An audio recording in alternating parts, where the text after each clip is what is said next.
šlovinu tave. Tu esi skydas man saugus, tik su tavim sielai gera bus. Tu esi man širdies karalius ir aš šlovinu tave. Tu esi draugas man ir brolis karalius nors esi.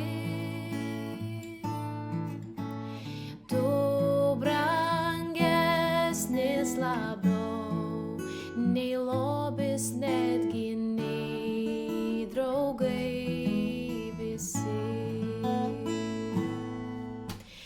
Tu esi skydas man saugus, tik su tavim sielai gera bus.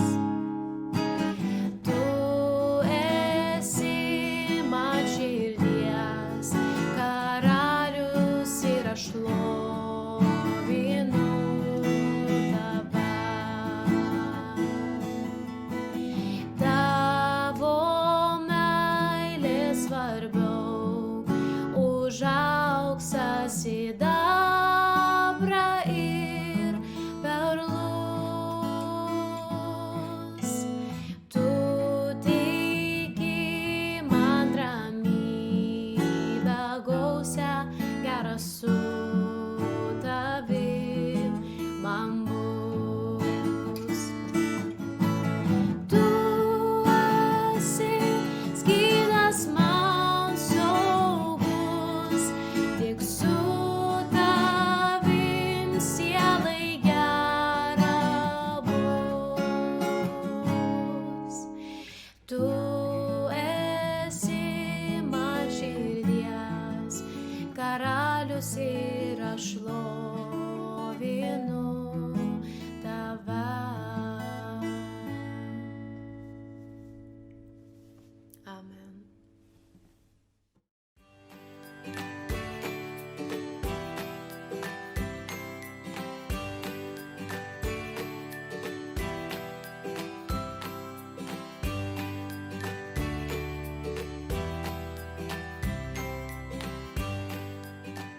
Sveiki!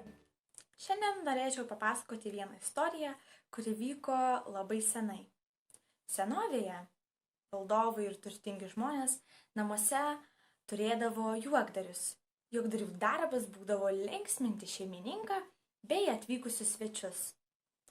Taigi ši istorija bus apie vieną poną, kuris taip pat turėjo labai naivų juokdarį. Kartą tas ponas davė juokdariui lazdą ir liepė saugoti ją, kol pavyks surasti žmogų kvailesnį ir neišmintingesnį už save. Jei tokį sutiksęs, galėsies atiduoti lazdą, tuo parodydamas, kad nėra už jį kvailesnio bei neišmintingesnio žmogaus. Praėjus keleriems metams, ponas susirgo ir buvo prie mirties. Juokdarys atėjo jo aplankyti, nes girdėjo, kad šeimininkas ruošiasi palikti šį pasaulį. Kur tu vyksti? Paklausė juokdarys. Į labai tolimą kelionę, atsakė ponas. O kada grįši? Man kelionės patinka. Po mėnesio gal? Pasiteiravo juokdarys. Ne, tarė šeimininkas. Tai gal tada po metų? Vėl klausinėjo juokdarys. Ne, pakartojo šeimininkas. Tai ką? Gal tu niekada negrįši? Jau susirūpino juokdarys. Niekada. Rimtai. Ir net truputį, o gal ir net netruputį, liūdnai ištarė ponas. Ir kaip tada tu pasirašei šiai kelioniai? Vėl paklausė juokdarys. Niekaip, aš net nežinau, kaip jai ruoštis ir nesiruošiu, atsakė šeimininkas. Tai palauk, tu nori man pasakyti, kad tu išvyksti visam laikui ir niekaip tam nepasiruošei? Paklausė suglumęs juokdarys. Štai, imk mano lazdą, nes aš nesu toks kvailas bei neišmintingas kaip tu. Aš visada pasiruošiu savo kelionėm. Taigi, mano mažieji ir mano didieji draugai. Linkiu sau ir jums nebūti panašiems į tą poną, bet pasiruošti susitikimui su Dievu. Gražios jums likusios sabatos. 23 psalmė. Nesuklysiu sakydamas turbūt, kad tai yra viena dažniausiai tikinčių žmonių cituojama Senojo testamento vieta. Turbūt visi mes mokame bent kažkokią ištrauką iš 23 psalmės, kiti galbūt net mokate visą 23 psalmę. Jinai prasideda viešpats mano ganytojas. Džiaugsme ir liūdesyje mes galime paimti šitą 23 psalmę ir ją cituoti, ją skaityti, ją džiaugtis, gerėti šitą rašto vietą. Dievas per psalmistą Dovydą parodo mums, kaip jisai stipriai mus myli ir kaip jisai stipriai mumis rūpinasi. Kartu su manim atsiverskite, prašau, 23 psalmę ir paskaitykime. Viešpats mano ganytojas, man nieko netrūksta. Žaliose pievose jis mane guldo, prie ramių vandenų gano. Jis atgaivina mano gyvastį ir veda teisumo takais, kaip dera jo vardai. Nors einu per tamsiausią slėnį, nebijau jokio pavojaus, nes tu su manimi. Tavo ganytojo lazda ir vėzdas apgins mane. Tu padengi man stalą mano priešų matomoje vietoje, patepi dosniai mano galvą aliejumi. Sklidina mano taurė. Tik gerumas ir ištikimoji meilė lydės mane per visas mano gyvenimo dienas. Ir aš visados gyvensiu viešpaties namuose. Šios 6 eilutės kalba apie sėkmę ir apie pavojus. Pavojus mes randame aprašytos 4 eilutėje ir jie pavadinti vienose vertimuose mirties šešėlio slėnis, kitose vertimuose tamsiausias slėnis. Ir reikia pastebėti, kad tai nėra vieta pilna džiaugsmo, šita 4 eilutė, tai vieta, kur yra pilna pavojaus. Vieta, į kurią dažnai mes patys nueiname. Mes patys save stumėme į pavojus, į šitą tamsiausią slėnį. Ačiū Dievui, kad jis iš savo amžinos išminties ir malonės tai išnaudoja geram tikslui, mūsų gerovė. Be abejonės jūs paklausite, kaip tokioj vietoj Dievas tai gali išnaudoti mūsų gerovę. Juk mes dažnai patekę į tokią vietą, iš tikrųjų net nežinome, kaip elgtis, ką daryti tokioje situacijoje. Mes klausime, kodėl aš esu tokioje vietoje. Ką Dievas daro dabar su manimi, kodėl jis manęs neapsaugo, kodėl jis manęs nesustabdė. Iš tikrųjų reikia pripažinti, kad mes gyvenime negalime išvengti skaudžių akimirkų, nesėkmių, nors ir kaip dažnai, kaip stipriai mes stengtumėmės ir mes to norėtume. Mūsų gyvenime mes patiriame akimirkas, kurių dažnai net nesuprantame. Mes esame tokiose akimirkose, bet mes nesuprantame jų. Ne tik tai, kodėl mes čia, bet ir kas iš viso vyksta aplink mus. Bet jeigu tik tokioje akimirkoje mes suprastume, kaip Dievas mus myli ir kaip jis su mumis elgiasi, kaip jisai mumis rūpinasi, tada mūsų požiūris imtų keistis ir jis būtų kitoks. Ir tada, kada situacija mums atrodo beviltiška, tokioj situacijai mūsų širdį galėtų ateiti užtikrintumas ir pasitikėjimas, kad šiame mirties šešėlyje arba tamsiausiame šešėlyje, šitame slėnyje iš tikrųjų, mes neliksime amžinai ir mes neliksime vieni. Jono Evangelijoje 10 skyriuje Jėzus yra palikęs mums tokius žodžius. Atsiverskite kartu su manimi. Jono Evangelijoje 10 skyrius, skaitysiu nuo 11 iki 16 eilutės. Aš gerasis ganytojas. Geras ganytojas už avis guldo gyvybę. Samdinys, neganytojas, kuriam avys nesavos, pamatė silinantį vilką, palieka avis ir pabėga, o vilkas puola jas ir išvaiko. Samdinys pabėga, nes jis samdinys, jam avys nerūpi. Aš, gerasis ganytojas, aš pažįstu savasias ir manosius pažįsta mane. Kaip mane pažįsta tėvas ir aš pažįstu tėvą. Už avis aš guldau savo gyvybę. Ir kitų avių dar turiu, kurios nei šios avydės, ir jas man reikia atvesti, jos klausys mano balso, ir bus viena kaimenė, vienas ganytojas. Jėzus sako šitoje vietoje, kad iš to tamsaus slėnio jis išveda. Tik tai jis. Ir jisai ne tik išveda, jis yra kartu su mumis tenai šitame slėnyje. Kartu, neatskirai. Klausimas vis dėlto kyla mūsų galvose, kodėl gerasis ganytojas nesustabdo manęs prieėjimo į šitą slėnį, į šitą tamsų slėnį. Kodėl jis leidžia man tenai patekti? Mes turime pripažinti, kad Dievas vis dėlto mato ne tokiomis akimis, kokiamis mes matome. Juk Dievas nori, kad mes išmoktume priimti, kas gera, kas yra labai paprasta ir lengva. Tai gali priimti ir tikintis, ir netikintis. Tikintis, kuris praėjęs per išbandymus, yra ateistas, kuriam visiškai neįdomu ir jis nenori girdėti nieko apie Dievą. Ir Dievas nori, kad mes priimtumėm ir blogą, kaip ir gerą, kaip iš jo rankų. Mes pasakysime, gerą priimti iš Dievo rankų juk be problemų. Mes su malonumu tai padarysim.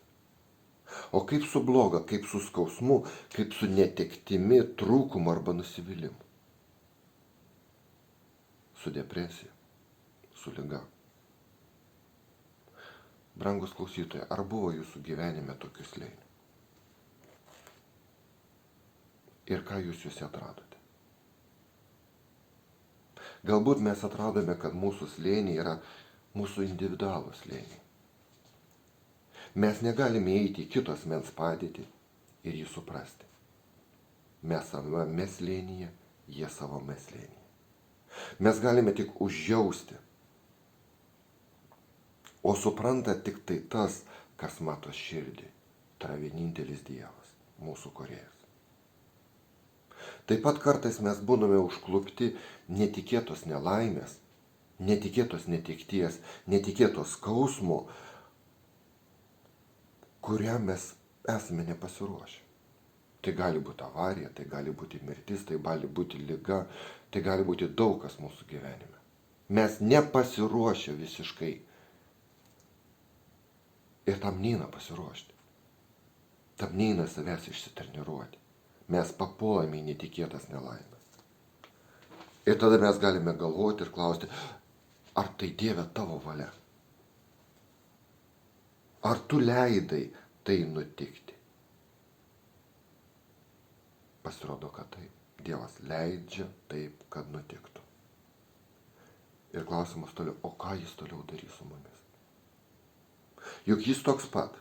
Jo santykiai su mumis juk nesikeičia. Jis gerasis ganytojas. Ir kartais reikia, kad kažkas įvyktų mūsų gyvenime, kad mūsų požiūris į Dievą, gerąjį ganytoją pasikeistų. jis nebūtų vartotojiškas. Aš noriu tik tai gero, aš noriu būti tik tai palaimintas, man turi būti tik tai sektis. Ir tas požiūris turi keistis, kad meilė savo mumise būtų pakeista į meilę jam. Kad savanaudiškumas ir mūsų ego būtų pakeistas į atsidavimą. Kad atsirastų bendradarbiavimas ir bendravimas su Jėzu. Ir tam, kad tai įvyktų, neužtenka gerų situacijų mūsų gyvenimo, gerų palaimos slėnių. Mums reikia dažnai patekti į šitą tamsaus šešėlio slėnį, kad meilė savo pavirstų meilė jam, kad savanaudiškumas būtų pakeistas atsidavimu, kad užsidarimas ir atsiskirimas nuo Dievo, nuo Jėzaus taptų bendravimu, bendradarbiavimu su juo. Juk jisgi visada nori mums gero. Mes dažnai laukime, kad mūsų požiūris pasikeistų tik tada, kada jis mus laimina gerais darbais. Kada mes gauname gerą darbą, kada mes turime gerą mašiną, kada mes turime pakankamai pinigų. Aišku, klausimas, kiek yra pakankamai banko sąskaitoje. Kada mes turime geras pareigas, kada mūsų aplinkiniai visi pripažįsta, pradedant šeimoje ir baigiant tolimais kaimynais. Ir paradoksalu, bet dažnai tas slėnis, apie kurį parašyta 23 psalmėje, į kurį taip pat mes patys einame, tai yra geriausias laikas mokytis. Ir geriausias laikas keistis. Jūs turite teisę paklausti, kodėl? Taip pat aš noriu paklausti, o ko mes išmokome, kada mums visada sekasi? Kada viskas gerai? Kiek mes kartų meldžiamės, kada mes visada palaiminti, viskas pas mūsų gerai. Turbūt sutiksite, kad dažnai atsitinka krikščionių gyvenime, kad tas maldos intensyvumas jis mažėja, kol mes pajuntume, kad jis visiškai yra tampa toksai,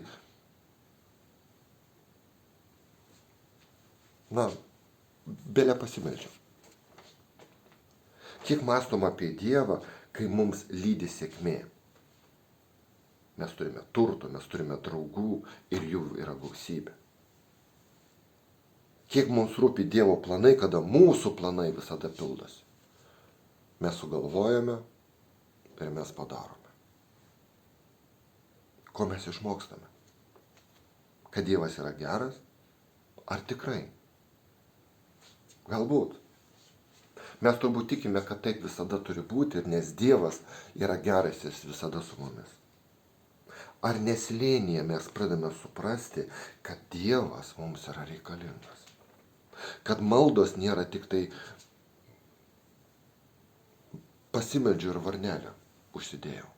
Kad maldos iš tikrųjų yra gyvas, kuris kyla daug aukščiau negu mūsų namų lubos. Ar neslėnyje iš tikrųjų suprantame, kad Dievas yra reikalingas? Kad jis mus myli? Kad jis mumis rūpinasi, kad galime jomi pasikliauti ne tik sėkmėje, bet ir varge.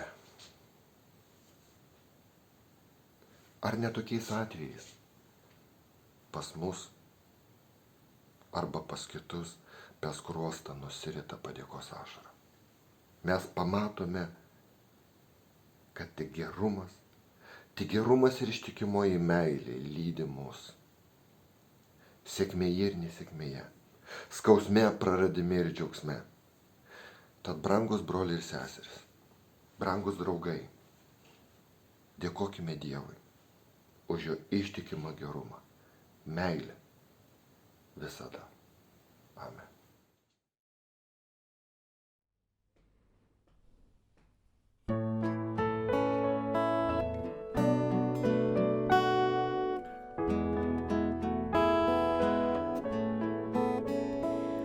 Aš kasdien akimirką kiekvieną surandu jėgų iškęst vargus, nes tvirtai tikiu, jog Dievas vienas išmintingai saugo mus visus.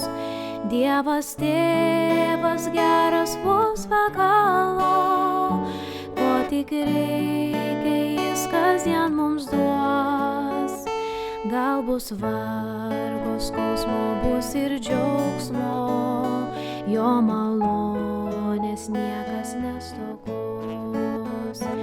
Viešpats prie manęs kasdieną budi, jo gerumą nuolatos jaučiu. Jis paguos, patars, neleis suklupti, nuramins, padės, kai bus sunku. Lyg brangiausia turta vaiką savo, saugo jis kasdien ištikimai. Jis suteiks jėgų man iki galo, nes tvirti mus Dievo pažadai. Sunkumus padės jis nugalėti, pasikliauti pažadai šventais, viltimi gyventi ir tikėti tuo, kas skelbė Dievo pranašai. Dieve, nepalūžk, varge padėki, nuolankiai priimti, ką siunti, kol dar dienos nepaliovė bėgti, kol namo keliaujame visi. Dieve, nepalūžk, varge padėki, nuolankiai priimti, ką siunti, kol dar dienos nepaliovė bėgti,